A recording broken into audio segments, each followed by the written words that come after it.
So thank you everybody for joining us tonight. My name is Kati Durkee and I am with NAMI Piedmont Tri-County. We are the largest grassroots organization in the US dedicated to supporting and advocating for people with mental illnesses as well as their families and the people who love them. We're located in Rock Hill, but our office covers Chester, Lancaster, and York counties. Please reach out at namipiedmont.org. You can find us on social media or you can find us on the web. Feel free to reach out for any of our support services or resources. We're happy to help. We're here to help. And we'll do what we can to get you where you need to be. So this webinar is being recorded. I will upload it to YouTube as soon as we're done here. Please feel free to do questions and answers in the box on the webinar, the little Q&A box. I do have some questions that came in ahead of the webinar, so anything added to that, we will go ahead and ask at the end. June is Men's Health Month, and we thought having Justin share his story with us was a great tie-in between May, which is Mental Health Awareness Month, and June, which is Men's Health Month. It's a great story to kind of tie those two things together. So Justin, if you want to put your camera on for me, and just thank you for taking the time to come and talk to us tonight. Maybe we can start at the beginning of your initial story. Let's kind of start at the bit where you, what prompted you to open your life to the world on TLC's My 600 Pound Life. You know, that's a pretty brave thing to do. And then we'll talk about what happened after, you know, after that part of your journey was done. So yeah, so the journey started, I remember the day exactly. It was more of a physical health thing that triggered my step to reach out towards TLC. At that point, I'd already been in therapy and working on myself. But there was one day in particular where I was working and I felt this pain in my chest that had reached out to my shoulder. And I started to get really worried that I was having a heart attack. And whatever drove me, instead of calling an ambulance, I actually went up and drove myself to the hospital. I got there and they did some tests. There was nothing that they found.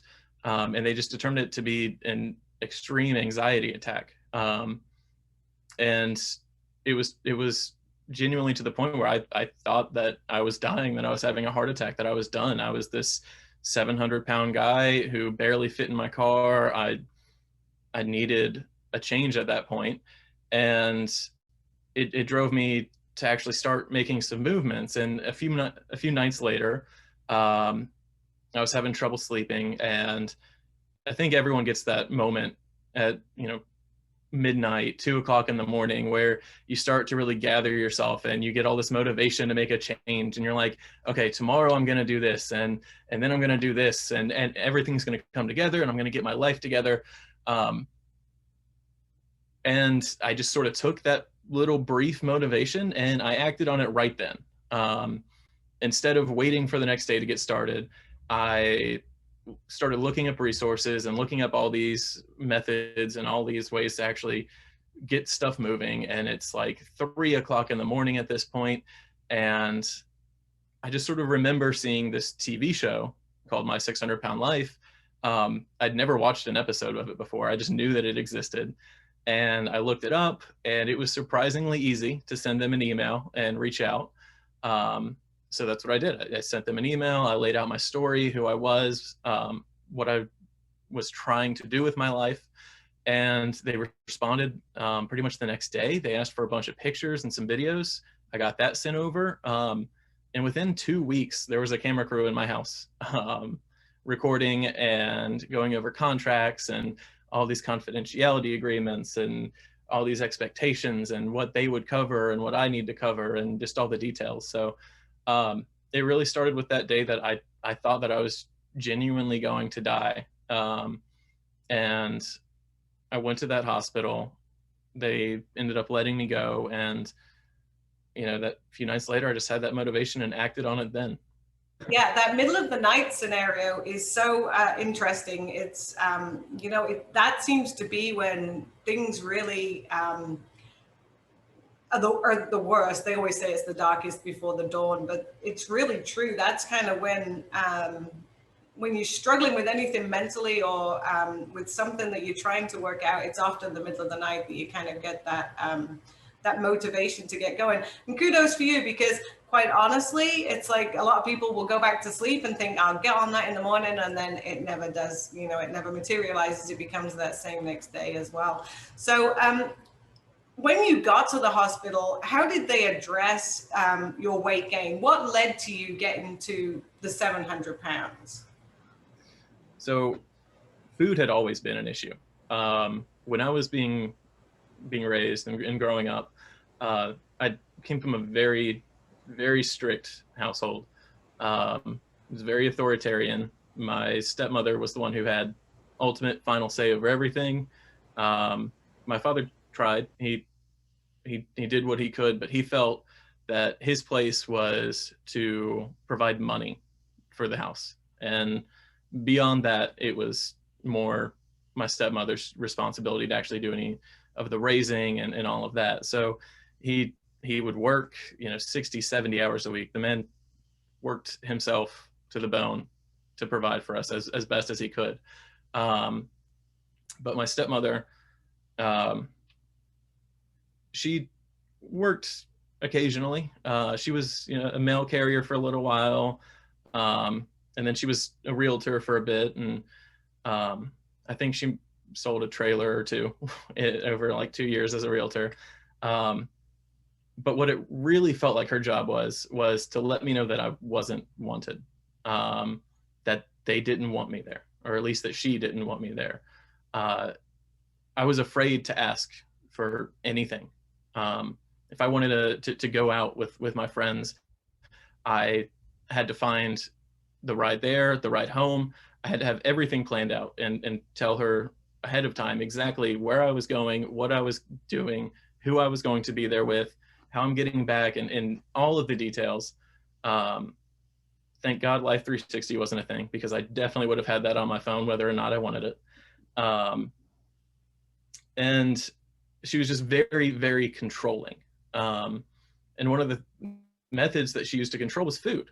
So from the time that I was 6 years old to 18, if we ever ordered pizza for dinner, the rule was you were allowed to have 2 slices. That's it, no more. By the time I got to be about 10, 11, 2 slices of pizza for a boy who's growing, like I was growing like a couple inches a year. I'm 6 foot, 6'1" now. Like I did a lot of growing. 2 slices of pizza just isn't gonna cut it. So I developed other mechanisms of finding ways to feed myself. I would sneak out in the middle of the night and down to the fridge and grab whatever it was that I could out of there. When I went out with friends, most of my money from my job, I got my first job when I was 15. Pretty much all of my money went towards food, because that was the only time that I had any control over it, was when I was the one actually buying it, and I was the one actually going out and retrieving it. On top of the control and the manipulation and all of that, with food, she also wasn't a very good cook. So when she did cook, I didn't particularly like it. So I never developed a taste for most fruits or vegetables, because they were very poorly prepared and they just tasted like mush. I still can't eat tomatoes. I just can't handle it. So when I went out and I was getting food and all that, it was always junk food. And I would always binge. I would always get as much as I could and eat as much of it as I could at that one time, because I didn't know when I was going to have an opportunity to properly eat a meal again. And I always overdid it, which when I ended up going off to college and getting out of that environment, and suddenly I had all this freedom, I wasn't being watched 24/7. I didn't have somebody checking my bank account to see where I was spending my money. I just went off the rails. I had no skills at all as far as healthy eating habits. I had this access to the cafeteria, unlimited meal plan, and I took great advantage of that. I would go whenever I wanted, I would eat as much as I wanted, and I just started gaining weight so fast. Like there's the freshman 15, mine was more like the freshman 75, and it was rough. Um, right after I went off to college, my stepmother and father, they separated. So when I did come back home that summer, I didn't even get to go back to my home. I went back to my grandparents' house, and my grandmother, she was one of the few people who would actually go out of her way, even when I was a child, just to let me know that I was loved. I didn't get very much of that. My father was distant. He would say it occasionally when prompted, but there was never really any signs of affection. Most of the family that was around was my stepmother's family, and they were very nice, but that connection just wasn't there. And we ended up finding out when I was a teenager that a big part of that was because my stepmother would just tell them stuff about me, whether it was true or not. So I imagine that played a part in the distance between us. So when I started gaining all that weight, I went home and I was with my grandmother, who also had a very serious eating disorder. She had had multiple bariatric surgeries by that point in my life. And food was something that we bonded over. So on top of it being that crutch that I used and sort of my escape and my addiction, it was also a tool for bonding with my grandmother, somebody who I was very close with and attached to. And the two of those together was just very dangerous. So I always wanted to be thin. I wanted to be healthy, but I never wanted to get healthy. I never wanted to put in that work. I just wanted to have it. I didn't want to actually do it. And that's a problem I still have today. There's a lot of things I want. I just don't want to put in the work for it. But it took getting to a point where I thought that my life was over, and that I was down to just minutes left, that I realized that you do have to put in that work. You don't just get it. Nothing is just handed to you. You have to try. And I reached out to the show, and I just gave it my all, man. I don't remember all the details of the first episode. They do embellish certain parts of the story to add drama, but I can tell you without a doubt, every single time Dr. Now gave me a weigh-in and said, I want you to lose 20 pounds this month, I would come back and I would have lost 30. I never missed a weigh-in, because I had hit that point and I was like,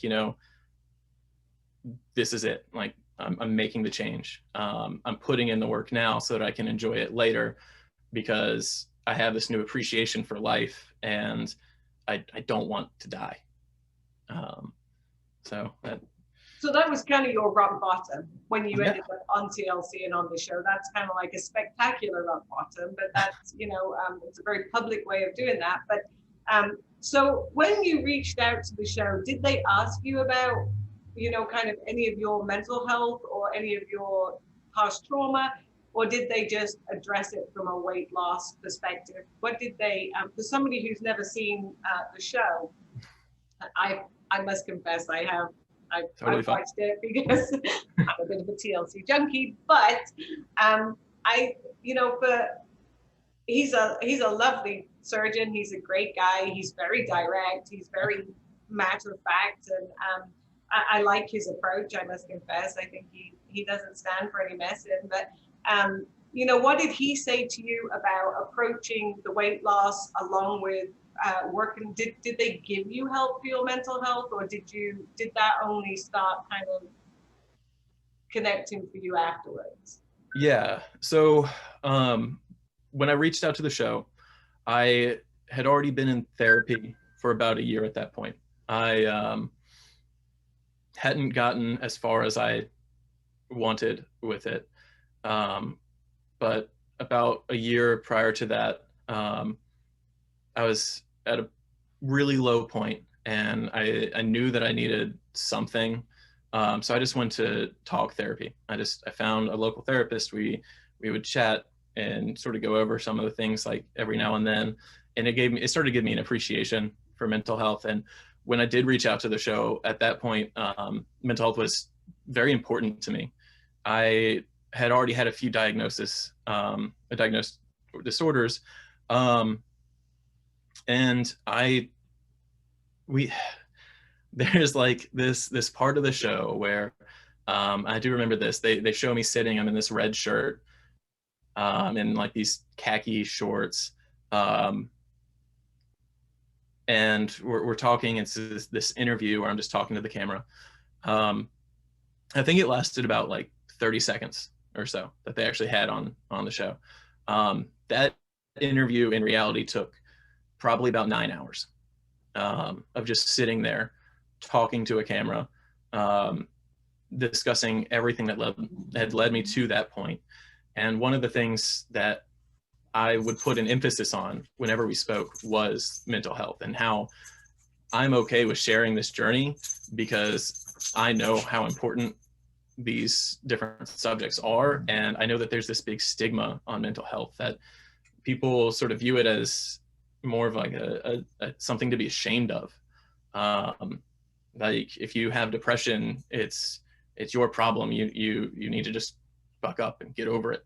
Or if you have anxiety, you just suck it up, just deal with it, Push through that. Yeah. So I made a point to speak very heavily in all of our interviews about some of my disorders and some of my issues. One that they focused on was agoraphobia, which it's still a struggle. That's still one where I'll be getting ready to go out somewhere and I'll have these feelings of anxiety building up, and the only way to get through it is to just do it, to just sort of face that anxiety face on, and go out and do whatever it is that's making me anxious. And over the years, it has improved, but it has not gone away. So when we're going over the show, and I was talking with Dr. Now, he had mentioned mental health, and he said that I needed to see a therapist. And we discussed it a bit, and I told him I've been seeing somebody, and I absolutely agree. That is 100% something that I need to do. The physical part of losing weight is only half of it. The mental health is just as important. You have to be there. You have to be right in the head in order to make your body right. And they had sort of set it up like I was going to be receiving regular therapy appointments. In reality, we only did one, and that was recorded. It was with a man named Dr. Paradise, fantastic guy. Loved our session. It was great. He was great to work with. And I had to end up asking later. I reached out to my producer, and I said, I'm struggling. I don't have a regular therapist out here right now. Can I just have one more session? It's things are rough right now. I'm in this new city. I'm living with my father, which that was a whole adjustment on its own, going from living on your own for years to living with a parent. It is not easy. And I had to beg them to get that second session. But Dr. Now himself does truly value the mental health part of it, I believe.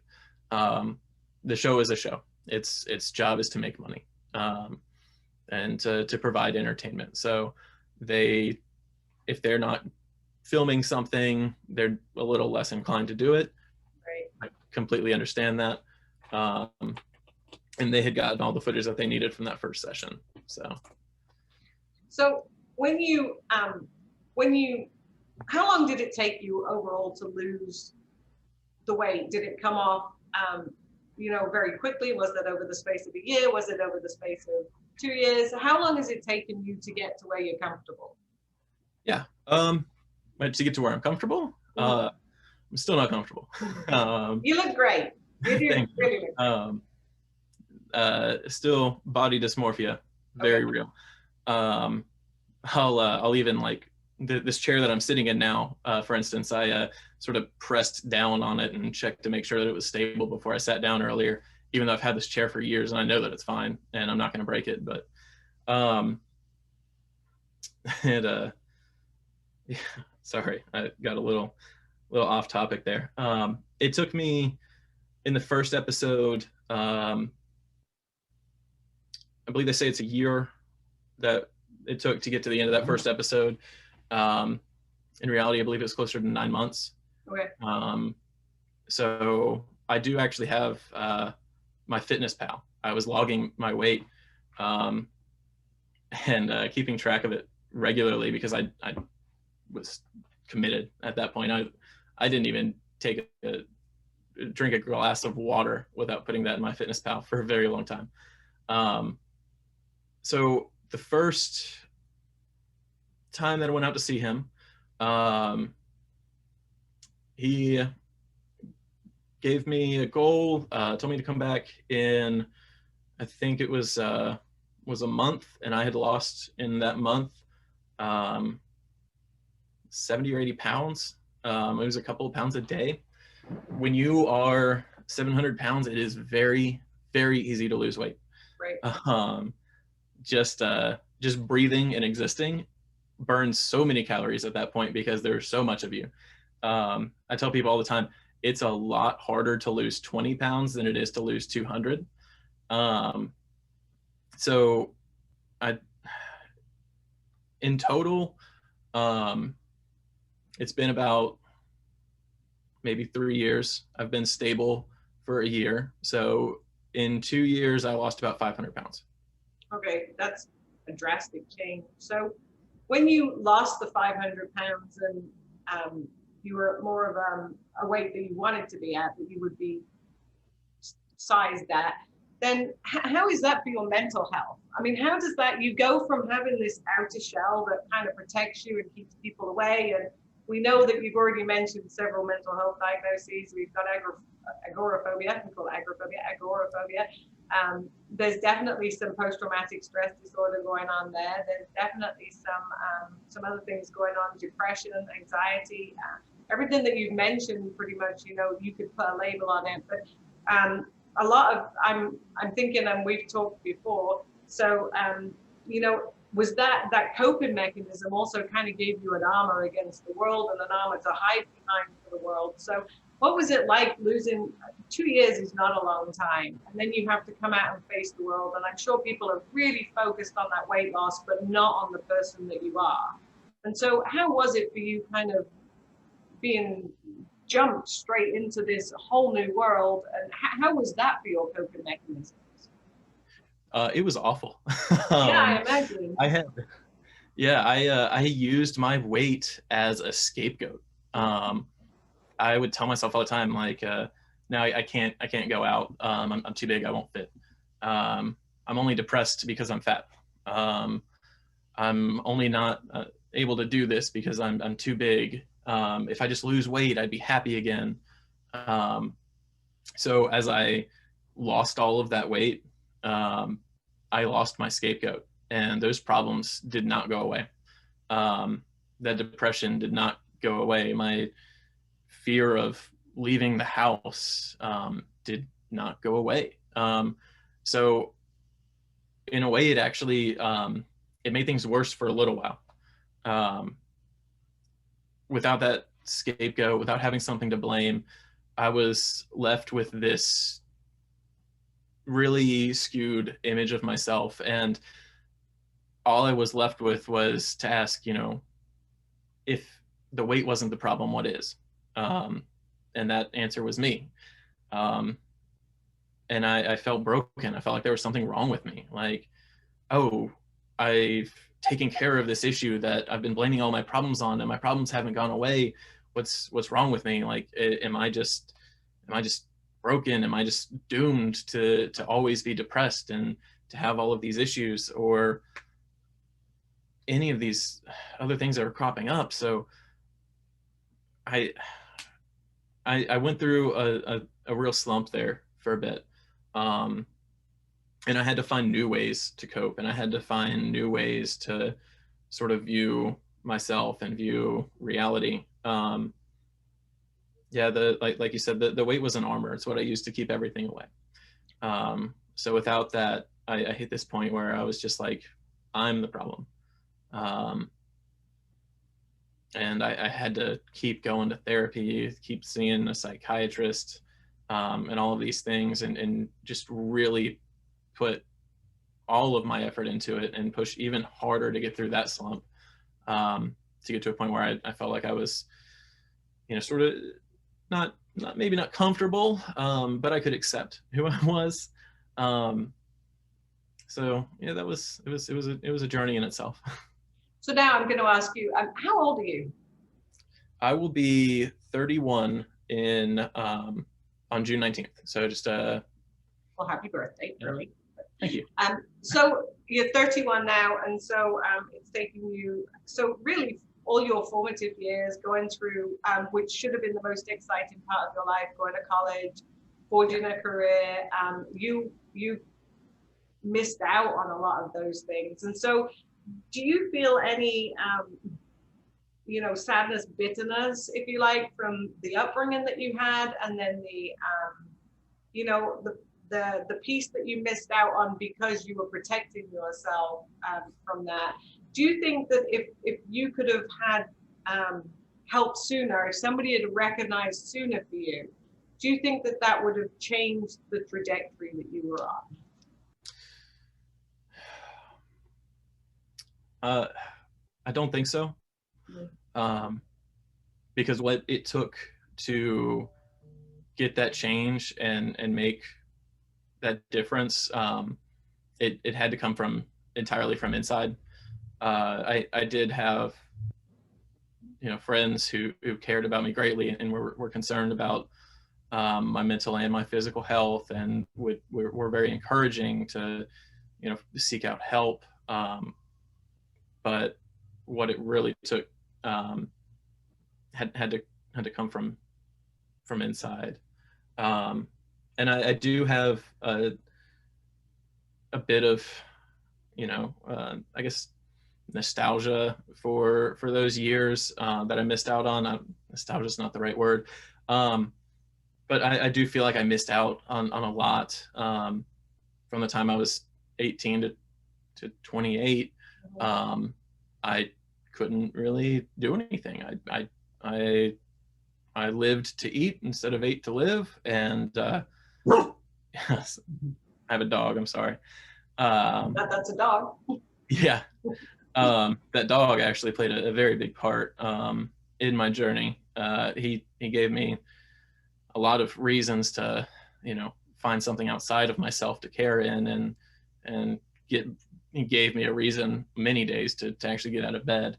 But that's a whole other thing. No, that's good to know. I mean, a lot of people in the world who are struggling with their mental health, especially if they have, stress disorders or the complex PTSD, things like that, animals are proven to be, super helpful in that journey. So it's really good that you have a dog. We love dogs.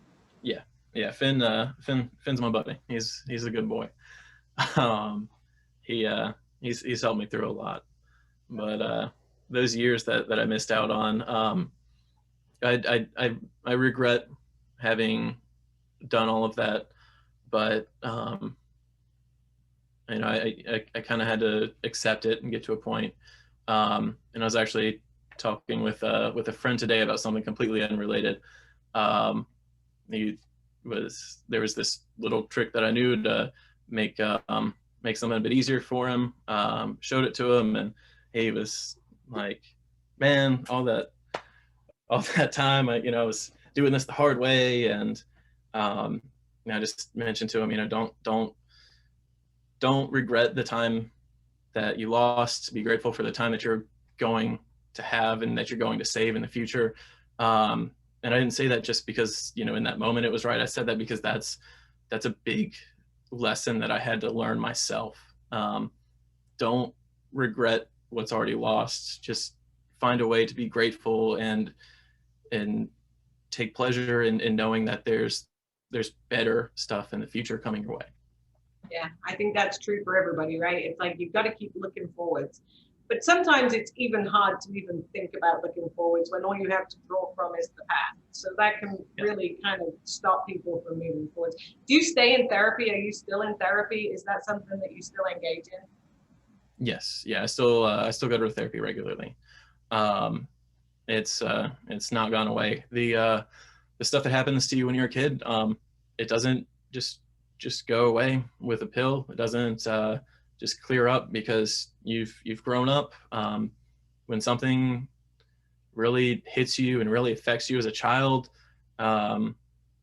those I tell people all the time, those are your formative years. That's not something that you just forget, because that's the foundation that the man, woman, person that you're going to grow into has become.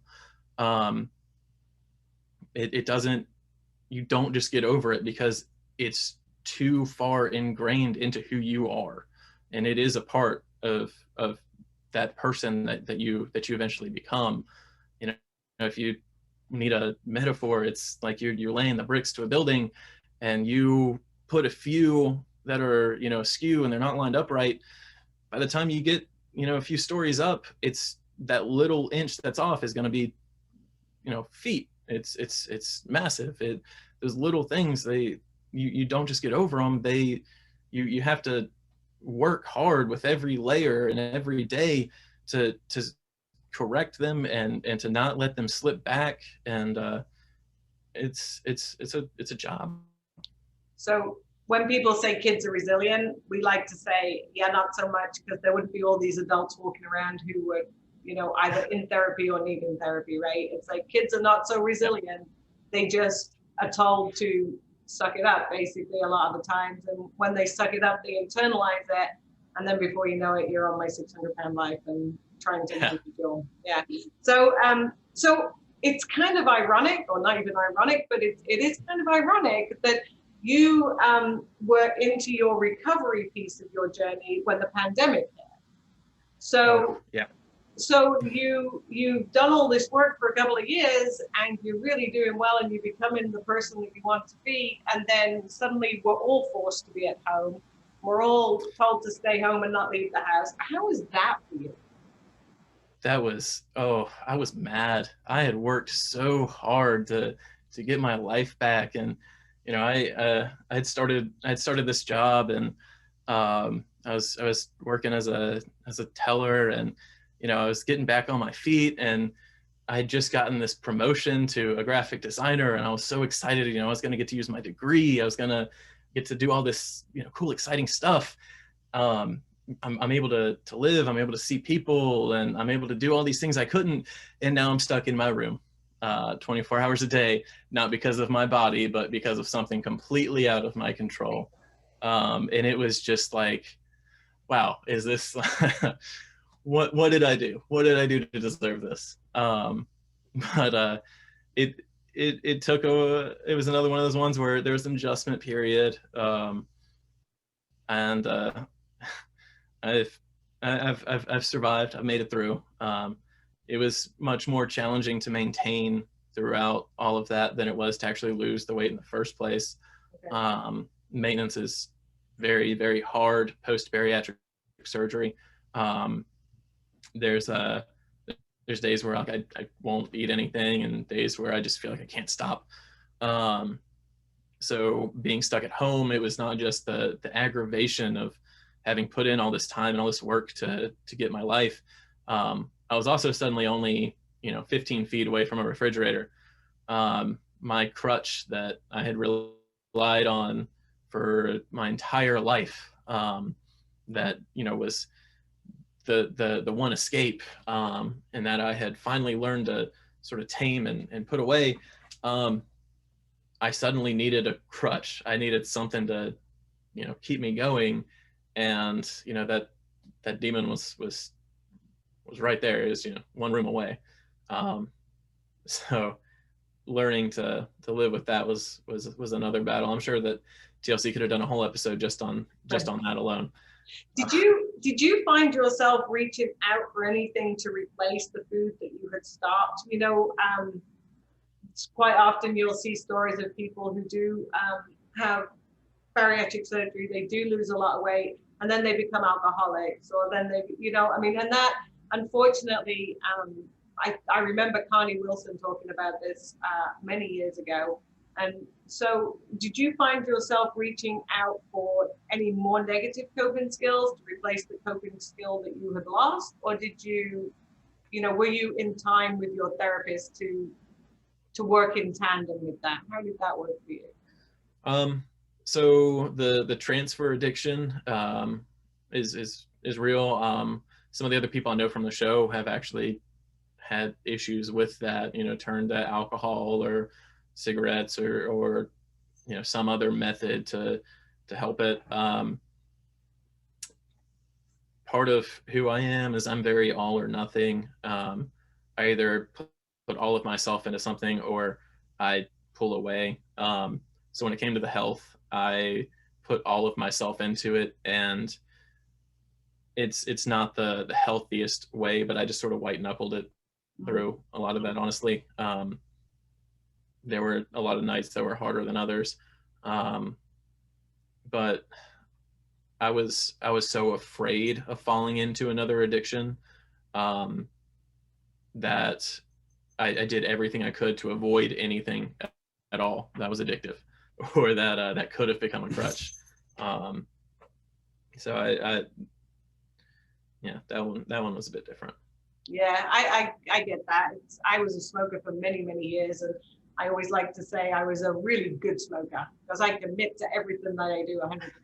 So when I stopped smoking, I committed to stopping smoking. But it wasn't easy, but I get that all or nothing thing. I jump in with both feet and commit 100% to things. So I'm proud of you for not replacing that. Transfer addiction is a big problem. And so, but I think it helps that you were already addressing your mental health and you had sought that out yourself and had recognized that the trauma from your childhood was triggering a lot of these things. So, and that's what we always want to tell people, right? That it's never too late for recovery. It's never too late for recovery. You can always recover, but you have to go back to where the trauma really started. You have to start with the addressing, the things that were triggering you right off the bat. And so, I appreciate you answering that. So, what sort of coping skills do you employ now, like day to day, when you have a stressor and you're having a really bad day?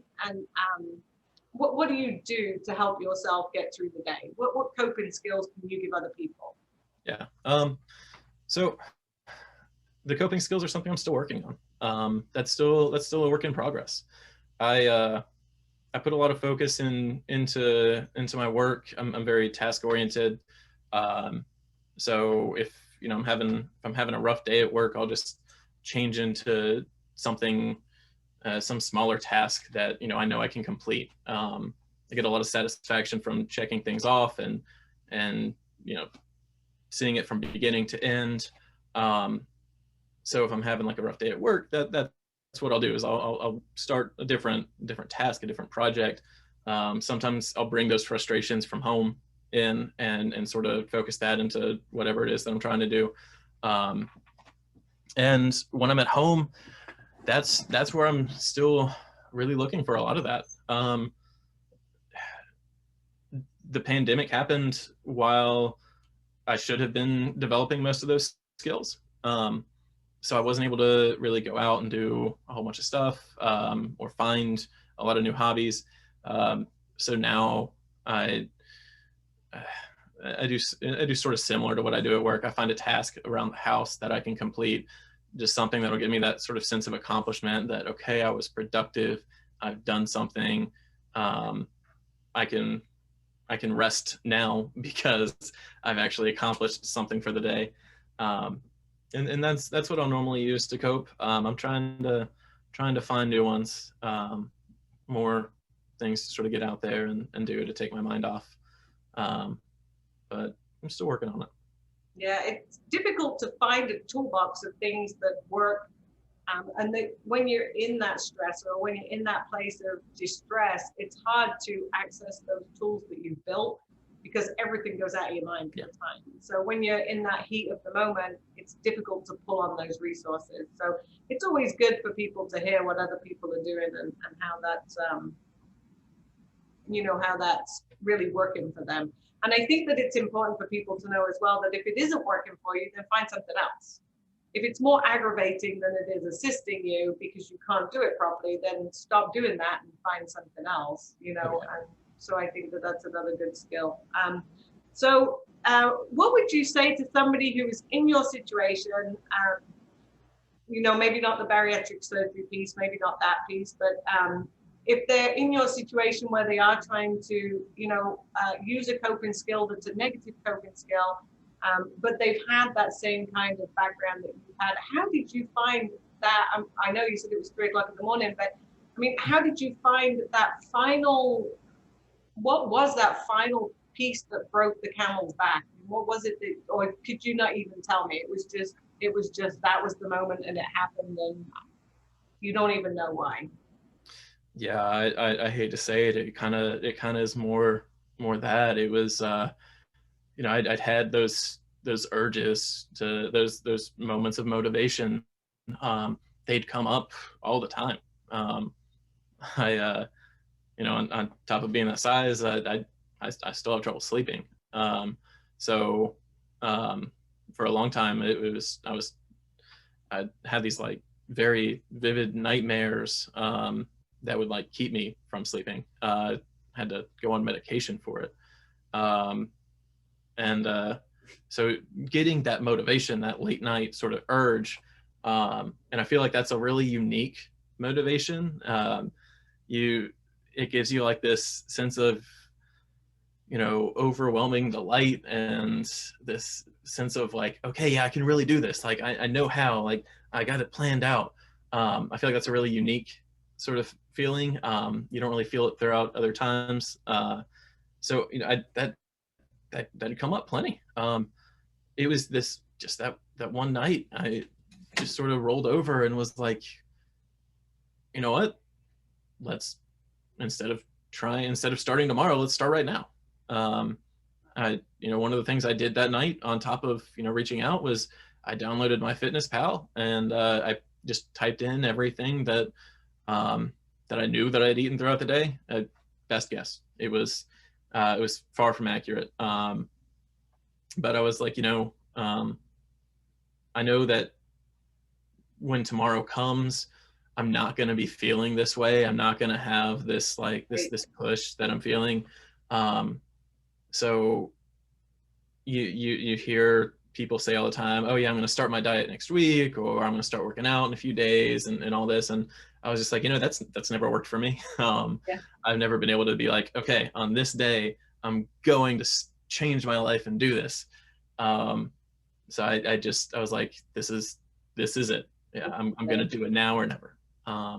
So I just started right then. I put in all the food that I could remember eating, like I said, and then the next morning I had already had these first steps taken, and those first steps are so hard that the ball was already rolling. It was at that point, it wasn't starting something new, it was maintaining, like keeping this path going. So I was a bit better that next day about logging what I was eating. And then the next day I was even better. And then the day after that, I'd ordered a food scale off Amazon, and it just started snowballing at that point.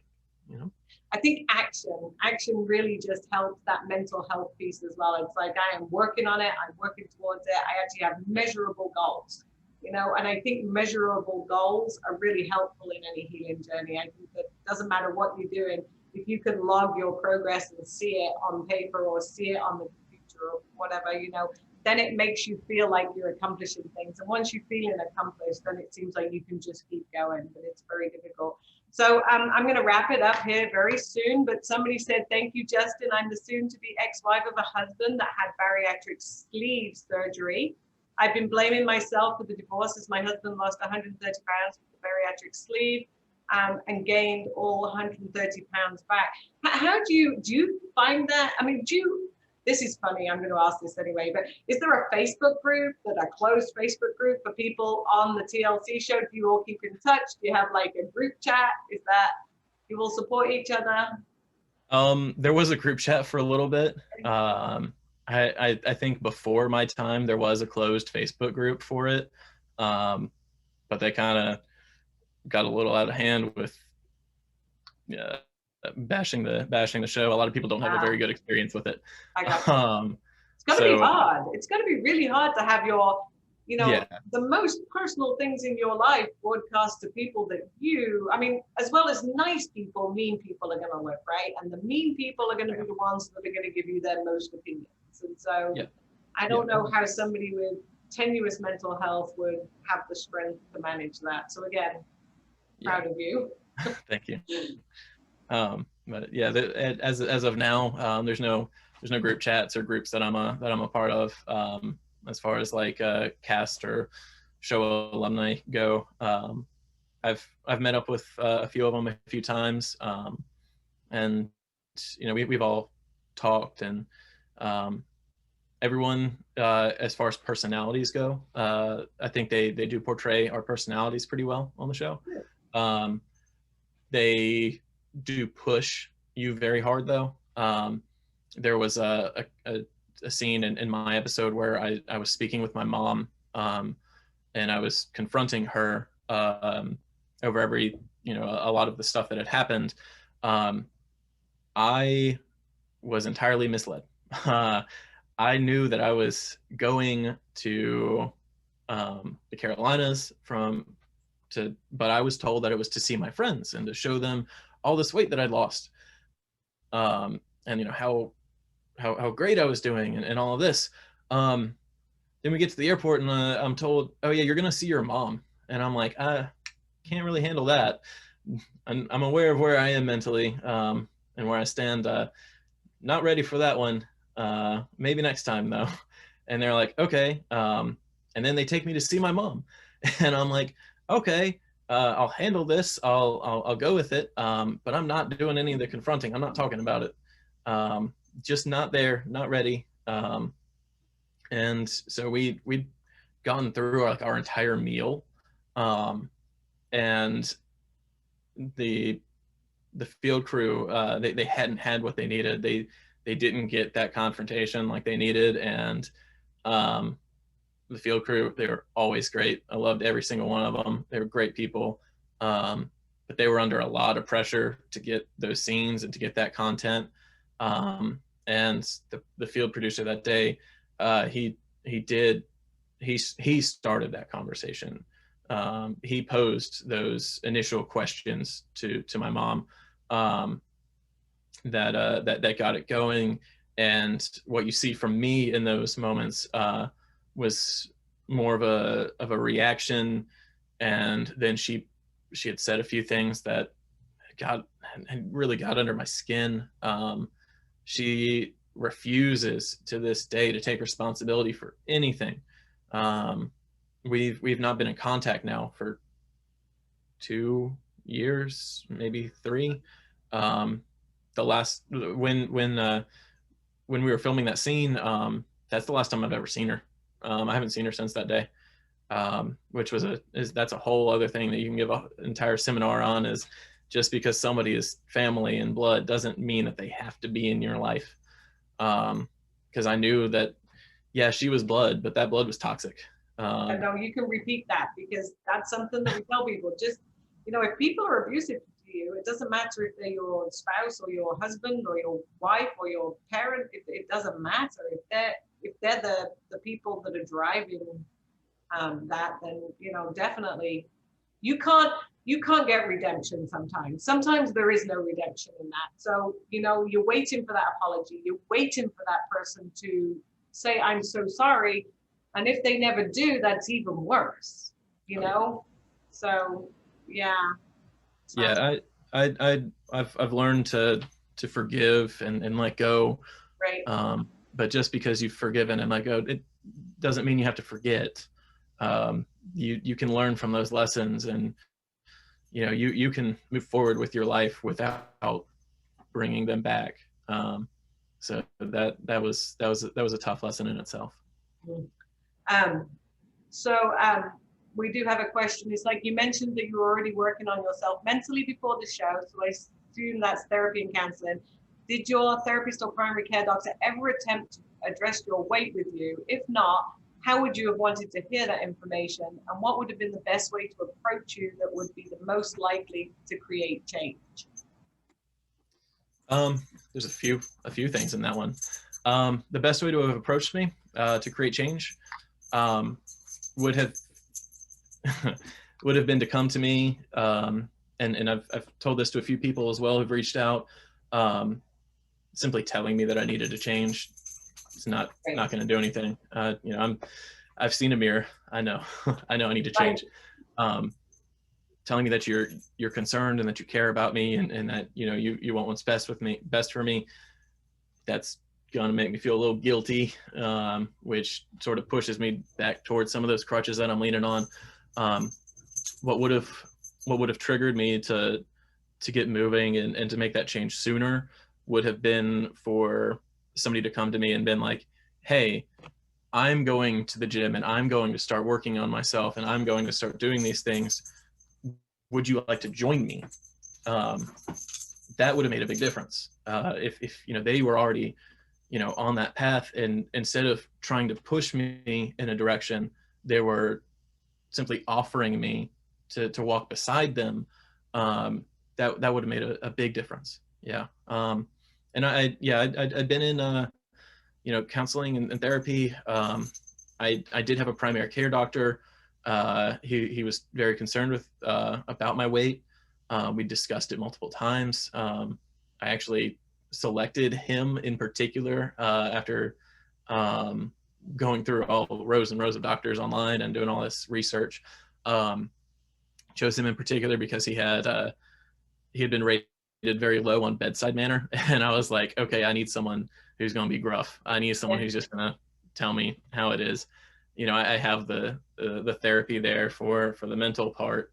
I need my physician to be physical. So he was very concerned about me, but it wasn't really. There was really not much he could do other than warn me about what was happening, and sort of try to give me general advice on what to do. Cut out carbs, watch your sugars. I was incredibly lucky to not be diabetic at that time. The closest I came was I was like 1 or 2 points away from pre-diabetes, which is just wild. There's people who like take care of themselves day in and day out, and have issues with that, and I somehow escaped it. So he gave me warnings. He did the best that he could, but it had to come down to me. I had to be the one to actually do that. Yeah, that makes a lot of sense, right? It really, unless you are motivated to push yourself forward, it's very difficult to just, like you said, retreat when people even mention stuff. It's like, okay, I'm going right back to my coping skills. So, okay, it is 7:25. It is. And it's thank you, Justin. This is so helpful. Dogs are so important in our lives. Yes, they are. When we can't even get to self-love, we can absolutely rescue love from others and pets. Absolutely. Pets are always the ones that are there when nobody else is, right? They so long as you pet them and feed them, they're always there. So thank you for sharing. Keeping healthy boundaries isn't easy. We know that, right? So inspiring and empowering. And so thank you so much. And I could talk so much longer. I want to know what happened after you lost the weight. Did you go for surgery? But I know we have to wrap this up. So I'm going to, after this, I'm probably going to text you some stuff and say, Justin, tell me that, because I'm always interested. So go look at this. Somebody else is interested in that too. It's like, would you recommend skin removal surgery for someone who's on the fence about doing it and worrying if it's the physical trauma of that is even a factor? So yeah, that would be a question that that was one of the things I was actually going to ask you when I emailed you back. But how is that? Did you have skin surgery, and would you recommend that? Was that part of the healing? Did that help your body dysmorphia? Finn's getting a little. Do you know what was that one? He's a little jealous of not getting the attention. Oh, I'm sorry. I did have one skin removal surgery. In total, I would need 5. Oh, one wow. for one for my stomach, the skin area, the appendiculectomy, one for my chest, one for both arms, and then one for each thigh, because there's just so much skin. I had the stomach, that skin removed. That was part of the deal for the second episode. Was the show helped me with that. It was a wonderful experience. I went to, I'm a researcher. I'm not going to do or talk about something without having, looked it up. I'd much rather say, I don't know, and look something up later than to assume and be wrong. So I did a lot of research into it and was finding that like the average amount of skin that was removed for this type of surgery was, like 7 to 12 pounds. And I was like, that's great. That'd be awesome. Just wake up 7 pounds lighter. All right, I'm in. Got to see Dr. Now. We discussed it. He estimated me at like 15 pounds. And I'm like, oh, that's even better. I'm always trying to, bring it on. Yeah. I'm like, I'm always pushing it. Like, yeah, I'm always trying to do, go 110. Let's do it. Mm-hmm. I got to Houston. He put me under. I woke up like 22 pounds lighter. He took off so much skin. I have a picture. I remember when I woke up, he was standing there beside me, and I can't do his accent. I won't even try to attempt it. It would just be offensive. But he was just like, Justin. And I'm like, yeah, hey, I'm awake. I'm here. I survived. And he's like, do you want to see it? And I'm like, oh well, yeah, obviously, yes. And he was so excited. He took out his phone and he showed me this picture that somebody had taken of him holding up the skin. Like it was this, oh God, it was so much. And I was like, will you please send that to me? So I've got the picture on my phone. I think they showed it on the show, but it's the picture of Dr. Now holding it up like a tarp. It is the last time anyone has ever seen my belly button. At this point, I am a full Kyle XY, no belly button at all. And that's kind of cool. Yeah. No, I'm when it comes to that game, 2 truths and a lie, don't come at me. I got you. I'm gonna win. But it was a good experience. I will warn whoever's looking into it. My skin surgery was about 1.5 years ago, and it still hurts. Every day. I wake up, I go to bed, my torso is in pain. Where the incisions are, which start about here on my chest and go down to about the top of my pubic bone, and then they go around me from butt cheek to butt cheek, going the long way, going around front. That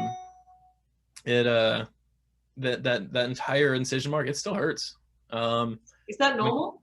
I don't know if it's normal for it to last that long. He did tell me that there was going to be ongoing pain and stuff. One of the things that he had to do, because my chest had expanded so much, my muscles had gone out as well. So when he went in there and he removed that skin, the muscles are right here. He had to come in and tighten them and actually stitch them together. So for it almost always feels like I've just finished like doing 25 crunches. At first it felt like I'd just done 100, but we're down to about 25 now over the years. So I don't know what that feels like. Sorry. No idea. Well, that sounds incredibly painful, but are you glad that you did it? Has it helped your mental health doing that? It has. It's helped my mental health. It's also helped my physical health. Mm-hmm. The skin, it would get rashes from chafing. So there was a pain with that. My back will never be the same. You don't hit 700 pounds and stay that way for a while without doing some long-term damage to your back. So if I'm like walking or moving, I'm fine. I was able to do a 5K fairly recently, which I'm incredibly grateful for. But if you see me standing, by the time we hit about that 45-second mark, if I'm just standing still, oh my gosh, I need to sit. I am in pain. So when I got that skin removed and it sort of removed a lot of that sagging weight that was literally pulling me down, a lot of that did go away. It did get better. I still, at this point, I believe Dr. Now said that there's still about 45 pounds of excess skin on me. Wow. Yes, I'm still carrying that around. So, I'd love to get those extra surgeries.